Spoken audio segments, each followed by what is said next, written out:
గజం కేవలం 23,000 రూపాయలతో 165 గజాల భూమి కేవలం 38 లక్షలు మాత్రమే. మేము అధికారంలోకి వచ్చి 4 రోజులు కాలే. 7వ తారీఖున 3 తారీఖు ఫలితాలు వస్తే 7వ తారీఖు నాడు మంత్రివర్గ ప్రమాణ స్వీకారం చేసినాం. మా మేనిఫెస్టోకు 420 స్టిక్కర్ వేసి మేము చీటింగ్ చేసినామని చెప్తా ఉన్నారు.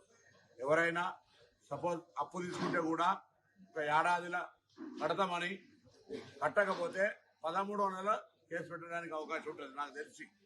కానీ ఒక్కో నెల కాగానే ఈ ఏడాదికి ఇస్తాన పైసలు ఇస్తలేడని కేసు పెడితే పోలీస్ స్టేషన్లో కూడా వెళ్ళదు. అటువంటి వాళ్ళు 420 అని మమ్మల్ని అంటున్నారు.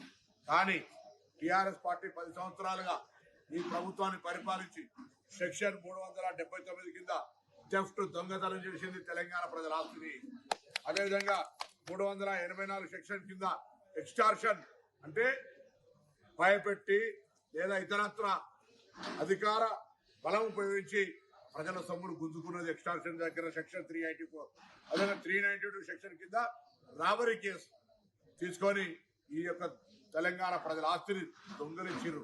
అంతేకాకుండా 395 కింద డెకాయిట్స్ గా అంటే దారి దోపిడీ లాగా వీళ్ళు ఇలా చేసిర్రు. ఒకవేళ కానట్టయితే కాంగ్రెస్ పార్టీ పక్షాన డిమాండ్ చేస్తున్న విధంగా మీరు శ్వేతపత్రం అన్నారు, మీ సౌద పత్రాలు స్లిప్పర్ చెప్పులతో వచ్చి ఇలా 150 కోట్ల ఫామ్ హౌస్లు ఎక్కడికే వచ్చినావు తెలంగాణ ప్రజలకు చెప్పమని చెప్తున్నా. నేను పుట్టుకతో ల్యాండ్ నువ్వు ఎక్కడికే వచ్చినావు బిడ్డ, ఒక్కొక్కడు ఎక్కడికే వచ్చిండు. టీఆర్ఎస్ పార్టీ నాయకులు ఆస్తి ఏంది? ఇలా నాది కాంప్లెక్స్ ఉన్నది, రా చూపిస్తా, నా తాతది, ఆయనది కూడా కాదు. ఆ విధంగా మీరు ఎడికే వచ్చారు. ఇవాళ మేము అయినా మామూలు స్థాయిగా జీవితాన్ని కొనసాగిస్తూ ఉంటుంటే నాతోటి శాసనసభ్యులుగా గెలిచినాడు, నేను పార్లమెంట్ గెలిచినప్పుడు శాసనసభ్యుడు గెలిచినాడు.